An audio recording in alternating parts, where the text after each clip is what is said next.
like we spend this whole week, the Cleveland Browns media, trying to paint Shedeur as a diva, as if Jason Lloyd's words, a locker room cancer. Y'all tried to put Shedeur in trade talks and then say, oh, well, nobody actually wants Shedeur. Y'all drug this man's name through the mud after all he's done for the past 6 months is show up and work and improve and get better. So much so that the Ross Tucker podcast, I don't know if y'all remember, this is the same Ross. They said he wasn't ready. They said he was a distraction. They said trade him. And then camp happened. Nobody prepared for this. Shedeur Sanders walked into Cleveland Browns training camp this summer carrying something heavier than a football. He carried doubt. Not his own, everyone else's. The Cleveland media had spent the better part of the offseason trying to bury this kid before he even had a chance to breathe. Locker room cancer, diva, trade bait. Those were the words floating around, and Shedeur just kept showing up every single day, quietly, purposefully, like a man who already knew how the story was going to end. That's what makes this so compelling, because when you strip away all the noise, the trade rumors, the Twitter arguments, the analyst hot takes, what you're actually watching is a young quarterback doing something that most people in his position would find impossible. He's getting better. This is the same Ross Tucker that's had so many negative things to say about Shedeur, Deion. Now, this is Nathan Segura, right? He is a part of the Browns media, I believe the Brown Report, on the Ross Tucker podcast. And you would assume that him, of all people, has terrible things to say about Shedeur, right? But Shedeur's had a very nice camp. Wait a minute. Wait, whoa. I ain't never heard that from ESPN Cleveland. I ain't never heard that from 92. They said he wasn't ready. They said he was a distraction. They said trade him. And then camp happened. Nobody prepared for this. Shedeur Sanders walked into Cleveland Browns training camp this summer carrying something heavier than a football. He carried doubt. Not his own, everyone else's. The Cleveland media had spent the better part of the offseason trying to bury this kid before he even had a chance to breathe. Locker room cancer, diva, trade bait. Those were the words floating around, and Shedeur just kept showing up every single day, quietly, purposefully, like a man who already knew how the story was going to end. That's what makes this so compelling, because when you strip away all the noise, the trade rumors, the Twitter arguments, the analyst hot takes, what you're actually watching is a young quarterback doing something that most people in his position would find impossible. He's getting better. Because this is normal. This is what Shedeur did all last offseason. And guess what? What he did all the season before that. I'm not saying that to treat Shedeur like this, the greatest. I'm not. I've never said that. I know Browns media is upset to give him any sort of credit. I'm just saying, treat him like the hard worker player he is. How he's getting through his reads faster, how he's getting the ball out quicker, how he's been in the facility constantly, putting in the kind of work you simply cannot fake. Think about that for a moment. A media circle that had been skeptical of this kid is now the one delivering the most honest assessment of what's actually happening on the field. While local Cleveland outlets were still trying to keep the drama alive, the national observers were watching the actual football and saying this guy has made a real leap from his rookie year. That gap between what the local narrative says and what objective observers are actually seeing, that gap is exactly where Shedeur Sanders lives right now. Here's the other thing that doesn't get talked about enough. This is his second year. He came into Cleveland as a rookie and stepped into one of the most chaotic quarterback situations in recent NFL history. Devin Leary, Dylan Gabriel, coaches who were already on their way out, a roster that wasn't built to compete. And he took his lumps. He made mistakes. His numbers weren't pretty.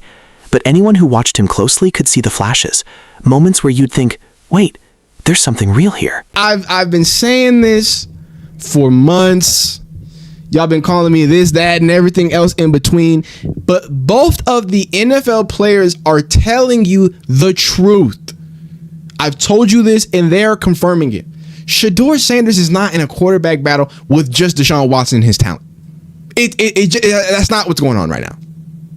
And for all the people, what I'm about to say, I know the response is... And now, he's back. And the conversation has shifted from whether he belongs in the NFL to whether he should be starting over a 9-year veteran who's being paid $50 million. That is not nothing. That is actually remarkable for a player who is being called the worst rookie quarterback by certain metrics just a season ago. The Deshaun Watson situation adds a layer to all of this that is genuinely complex. Look, it's hard to have a fair conversation about Cleveland's quarterback room without acknowledging the weight of that contract. Watson is owed money that makes NFL executives uncomfortable to even read out loud. And his body, whatever it was before the injuries, hasn't been the same. He couldn't stay healthy. He couldn't produce.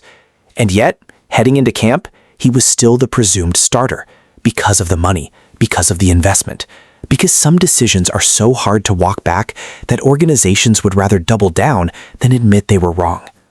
But here's the quiet truth that's starting to surface. Even some of the voices who publicly preferred Watson over Shedeur are now hedging. Joe Thomas, one of the greatest offensive linemen in Browns history, came out saying the coaching staff simply wants to see how both quarterbacks fit this new offense before committing to anyone. That's not a ringing endorsement of Watson. That's an organization leaving the door open. Shedeur hits him with the he asked Myles Garrett for advice for a reason. He said, I ain't gonna spin on him, but I'm gonna make him touch the ground. Oh, why do you think Shedeur shouldn't be able to play football? Why do you think? Because he makes grown men touch the ground. Only hoopers do this. Allen Iverson and them folks do that. This is a hooper. Touch earth. I thought he's just a quarterback. Richard Sherman said it even more plainly. If Shedeur looks in camp the way he looked in his best moments on the field, Sherman believes Cleveland goes with Shedeur as their starter. And he acknowledged the uncomfortable truth that drives so much of the Watson conversation. The only real reason you even hesitate is the contract. Not the talent, not the competition. The money. Let that sink in. The competition is real. And the guy who wasn't supposed to be competing is winning it. The fan base has been fascinating to watch through all of this. Browns fans are a particular kind of loyal. They've endured decades of heartbreak, bad decisions, and false hope. But something has happened around Shedeur that's harder to explain purely through football logic. People are connecting with him. Not just because his dad is Deshaun Sanders, and not just because of the Colorado run that made national headlines. They're connecting because they see a young man who genuinely loves football, who is humble in his work ethic even when he's expressive in his personality, who takes the hits, both the literal ones on the field and the verbal ones from critics, and keeps moving forward. If you want to subscribe and follow this entire story as it develops, now is the time. Because what's happening in Cleveland this summer might be one of the more quietly significant quarterback stories in recent memory, and you don't want to come in late. Chapter 5. The criticism of Shedeur has never really been about football, has it? Think about the specific things people say. His wrist, his dad, his personality, his fashion, his family, his college success, which apparently disqualifies rather than validates him, because everybody's good in college. The football arguments almost always run dry quickly, so people retreat to vibes. They retreat to things that have nothing to do with what happens between the snap and the throw. And this is where that recent camp footage becomes almost poetic. Because there's Shedeur in the pocket, offensive line breaking down around him, defensive pressure coming free. And instead of panicking, instead of taking a sack or throwing it away blindly, he does something that makes you stop and rewind. He escapes. He creates. He finds the completion. On a play that should have been a disaster, he makes something happen. That's not a stat. That's a feel. That's instinct. And you either have it or you don't. The road ahead is still uncertain. Nobody is handing Shedeur anything. Deshaun Watson is going to compete. The coaching staff isn't going to anoint a starter just because fans want them to. And there's a real possibility that the money and the politics of the situation create an outcome that doesn't reflect what's happening on the field. But here's what can't be taken away. The narrative has shifted. The people who were supposed to be his biggest skeptics are acknowledging his growth. The people who understand the game at the highest level are watching and nodding. And Shedeur Sanders is doing the one thing that nobody can argue with. He's working, he's improving, and he's forcing a conversation that the Cleveland Browns front office didn't necessarily want to have this summer. Maybe it ends with Deshaun Watson starting week 1. Maybe the money wins. Maybe the politics win. But something tells you, watching this kid show up every single day, refusing to shrink, refusing to complain, refusing to give his doubters the reaction they're looking for. Something tells you this story isn't finished, not even close. The guy who was supposed to be traded, written off, labeled difficult, and quietly pushed out of the building is currently the most compelling quarterback in Cleveland's quarterback room.